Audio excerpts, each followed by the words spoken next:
Oke, assalamualaikum warahmatullahi wabarakatuh. Kita mulai bagian yang part ketiga. Ini tentang bagaimana cara kerja memori.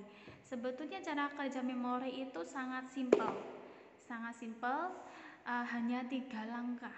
Sederhananya begitu. 3 langkah itu gimana? Yang pertama adalah memasukkan informasi. Masih ingat di video yang part 1 dan 2 bahwa selalu di dalam memori itu terlibat dengan namanya sensasi, persepsi, dan memori. Dan memori yang ke dalam memori yang dimasukkan dalam memori adalah hasil dari objek yang sudah dipersepsi. Jadi di dalam memori itu bukan lagi data-data mentah, tapi sudah data-data yang sudah punya makna, data yang bisa digunakan. Itu sudah menjadi data jadi. Bingung ya pakai data. Kayak gini lah.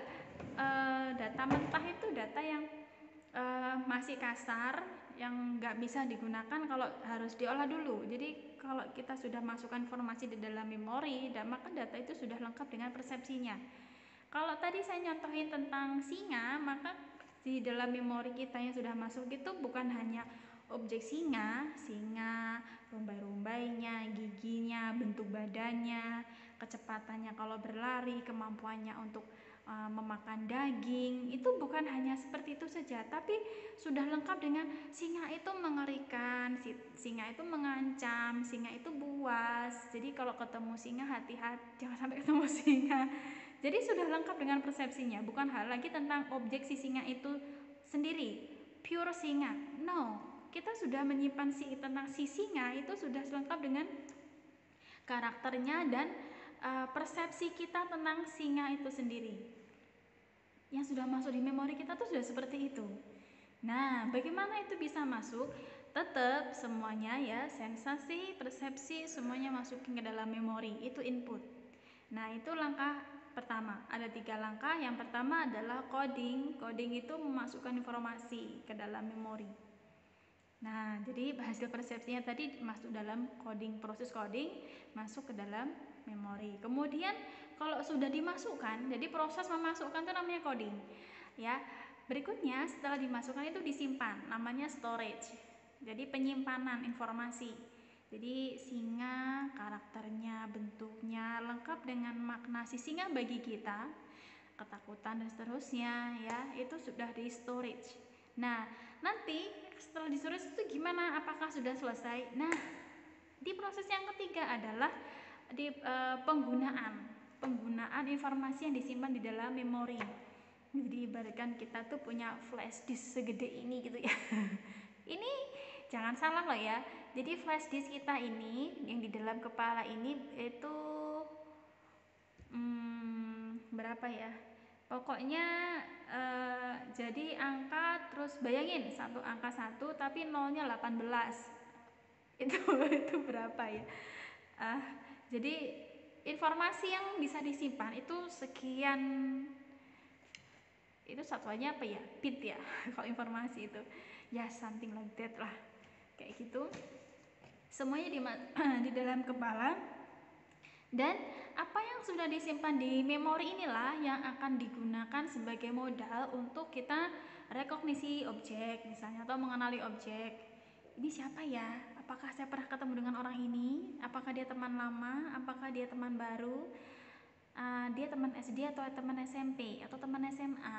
Nah, kita mengenalinya menggunakan informasi yang sudah kita simpan di dalam memori. Jadi kalau saya nggak kenal ya, ya iya, bisa jadi karena kita belum memasukkan informasi tentang orang ini. Jadi kenapa kok ada kayak sesuatu yang baru, kita belum kenal. Nah, belum ada informasi tentang benda atau objek itu, maka itu akan masuk nantinya ke dalam memori kita. Jadi ketika kita ketemu dengan hal baru, kita masukin informasi baru, begitu terus. Jadi bayangin kalau sekarang kalian usia 20 tahun, maka selama 20 tahun kalian memasukkan berbagai informasi ke dalam flash disk. Flash disk paling hebat di dunia ya. Itu namanya storage. Kemudian kita menggunakan apa yang tersimpan, itu namanya prosesnya retrieval. Retrieval itu pemanggilan kembali. Jadi ibaratnya kita masukin buku ke laci misalnya. Nah, pas kita mau pakai buku itu dikeluarkan dari laci. See, something like that. Ya. Jadi informasi yang tersimpan itu digunakan untuk apa? Mengenali objek, kita mau membuat keputusan. Saya pilih pakai baju kuning apa baju biru ya? Nah, kalau saya pakai baju warna hitam, saya bagusnya pakai jilbab warna apa ya? Kita menggunakan hal-hal yang informasi yang sudah kita simpan. Itu ya. Ini prosesnya sebetulnya bukan panjang sih, ya sederhananya begitu. Tapi apa yang nanti mungkin akan lebih menarik ketika kita membahas masalah-masalah dalam memori. Bagaimana kok kita bisa lupa sih? Ya walaupun lupa itu sesuatu yang disyukuri loh sebenarnya. Bayangin kalau kita nggak pernah lupa, betapa mengerikannya. Ya, itu saya akan bahas satu persatu. Yang pertama tentang coding ya. Informasi tadi kan prosesnya ada 3 langkah. Yang pertama adalah coding, menyimpan dulu. Yang kedua adalah memasukkan informasi, kemudian menyimpan informasi. Yang kemudian yang ketiga adalah memakai informasi. Yang pertama adalah coding. Coding itu namanya sebetulnya coding itu kan mengkode. Jadi informasi di dalam informasi kalau jadi jangan diibaratin memori kita tuh ibaratnya seperti lembaran-lembaran gitu ya. Tapi sebenarnya informasi di dalam kepala kita, di dalam kepala yang tersimpan di dalam memori kita itu bentuknya jadi kalau kita kadang-kadang saya bingung sendiri ya mau jelasin menjelasinnya agak susah. Jadi informasi itu tidak seperti lembaran-lembaran kertas atau gambaran-gambaran itu ya, tapi itu bersifatnya secara mental. Dan kalau di kepala kita bagaimana kita mengingat dan seterusnya itu biasanya di EEG itu di tesnya seperti itu tuh, seperti bayangin ketika kita berpikir tuh seperti ada lompatan-lompatan listrik yang jadi ada sel-sel otak yang menyala gitu ya. Jadi kalau di apa namanya dilihat bagian kecilnya misalnya itu akan kelihatan kalau di situ ada bagian-bagian yang aktif kayak gimana ya, kayak menyala gitu ya. Walaupun sebetulnya nggak kayak gitu juga, tapi itu menjadi ilustrasi aja supaya lebih gampang dipahami kayak gitu ya. Coding itu memasukkan informasi, jadi hasil dari persepsi tadi masuk dalam tahap coding ini. Dan proses atensi tadi itu akan membantu mana yang akan kita ingat dan mana yang tidak. Jadi sekali ada stimulus masuk itu tidak semuanya akan kita proses sampai tersimpan di dalam memori, tidak. Jadi hanya hal-hal yang kita perhatikan, dan tentang perhatian kita itu sebetulnya sangat pendek sebenarnya. Itulah kenapa dari sekian ribu stimulus itu hanya beberapa saja yang bisa kita ingat. Jadi sebuah kejadian itu kalau direkonstruksi gitu kenapa agak sulit, karena satu individu itu mengingatnya yang diingat itu terbatas sekali, atensinya hanya terbatas dan sangat singkat, sehingga tidak mungkin kalau dia harus mencerna seluruh satu adegan misalnya kayak gitu ya. Kemudian fokusan itu sebetulnya hanya pada satu hal. Jadi kalau saya misalnya di ruangan ini kan ada meja, ada kursi, kemudian dinding, ada beberapa tulisan di dinding, kertas-kertas dan seterusnya. Tapi kan itu semua tidak saya perhatikan. Saya tidak ngasih atensi di hal seperti itu. Atensi saya hanya pada kamera. Itulah kenapa saya tidak, kalau nanti saya lupa itu saya pulang misalnya habis ini, saya udah nggak ingat lagi tadi di depan saya itu ada tulisan apa aja dan seterusnya. Itu biasanya nggak banyak yang ingat detail-detail seperti itu. Yang saya ingat adalah tentang saya tadi bikin video pakai kamera seperti itu ya.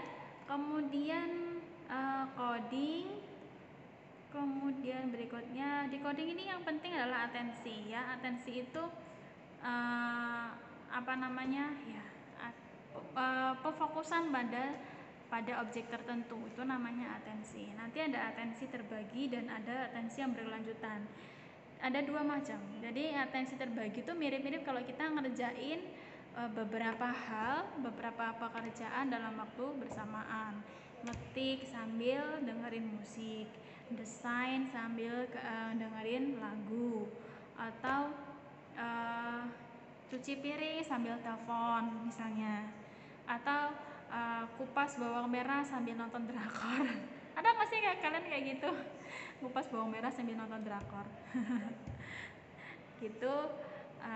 Itu namanya atensi terbagi. Jadi perhatian kita, karena kita multitasking, melakukan beberapa pekerjaan sekaligus dalam waktu bersamaan, maka perhatian itu akan terbagi, sehingga kadang-kadang di pekerjaan itu fokusnya karena tidak penuh, terbagi, terpecah, itu akhirnya beberapa hal itu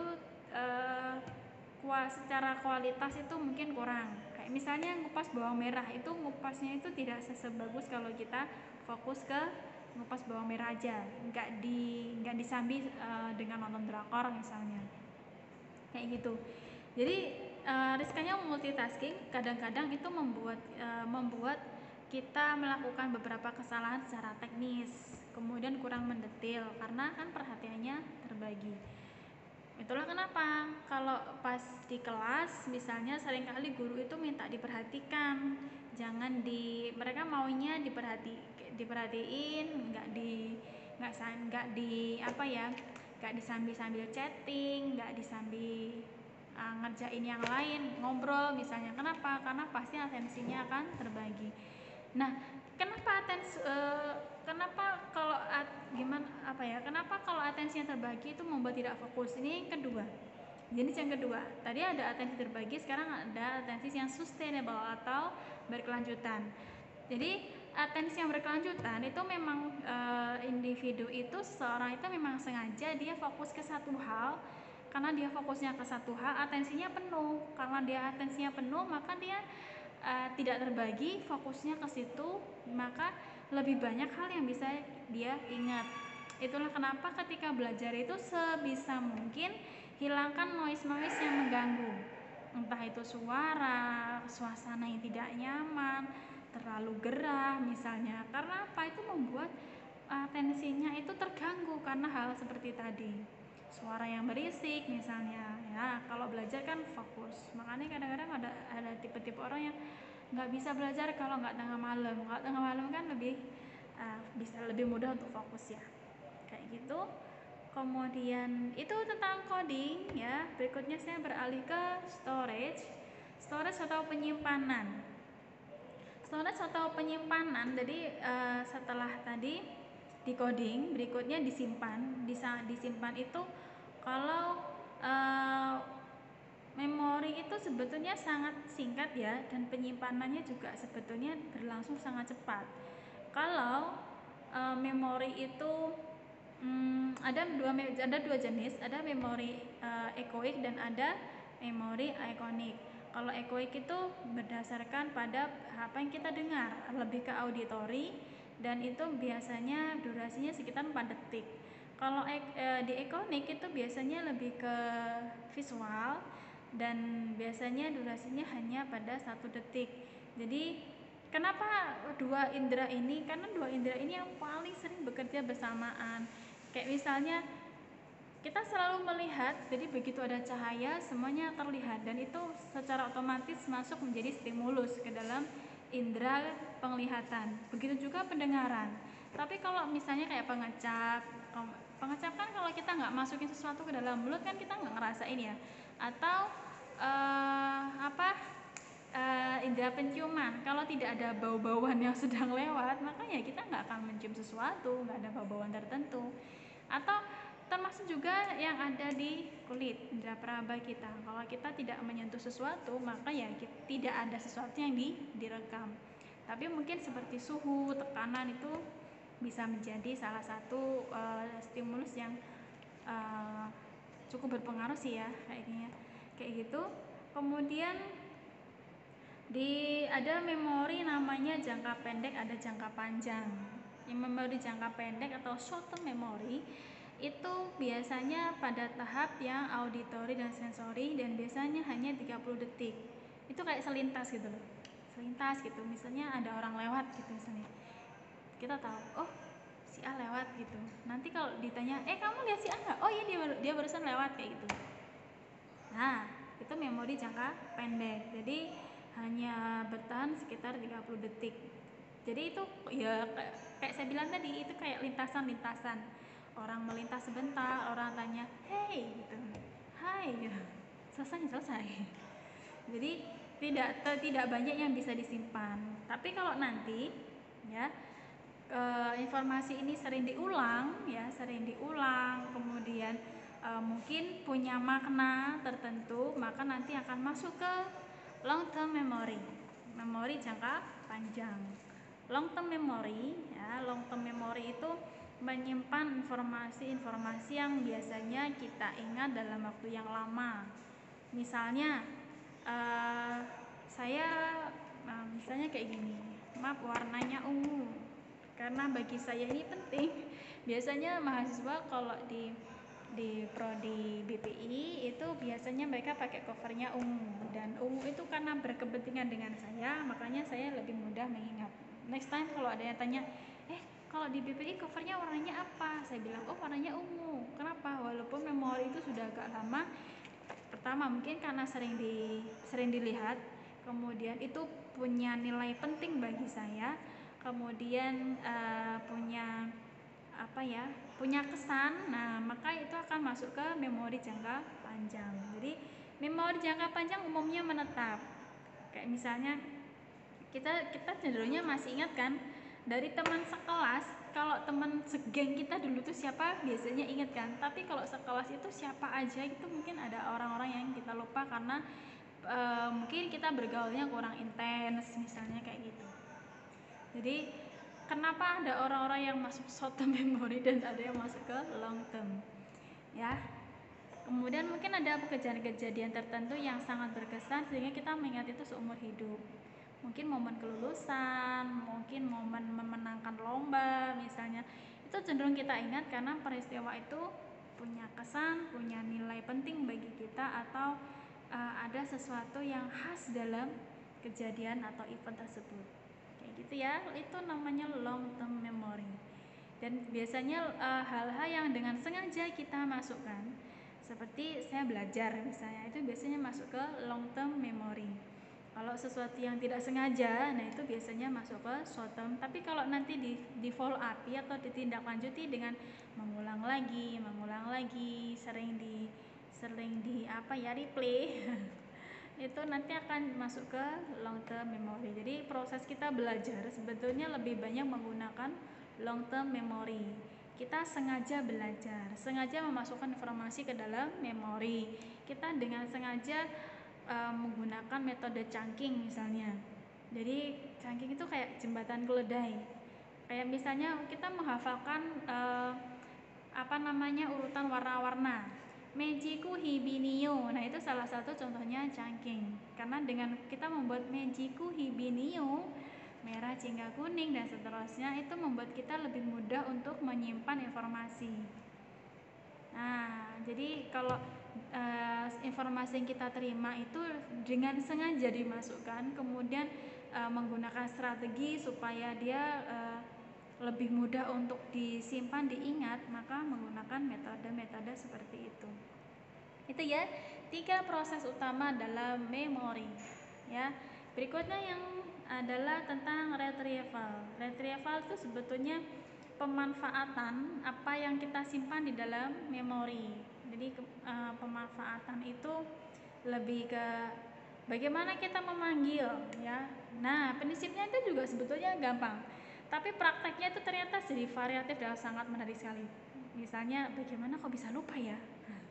Bagaimana caranya ngelupain? Dan ini pertanyaan favorit di kelas-kelas sebelumnya adalah, Bu, gimana caranya ngelupain mantan? Itu saya nggak tahu kenapa pertanyaan itu selalu muncul setiap kali mata kuliah ini muncul. Setiap tahun itu pasti ada aja yang tanya. Ya, bagaimana kita menggunakan apa yang sudah tersimpan di dalam memori? Yang pertama adalah memori itu cara kerjanya itu mirip-mirip dengan kalau kita numpuk kertas macam-macam gini ya. Saya kasih contoh deh. Misalnya kayak gini. Ini memori pertama masuk, di memori kedua masuk lagi, memori ketiga masuk lagi. Jadi kita ingat lagi ada informasi, ditumpuk lagi berikutnya.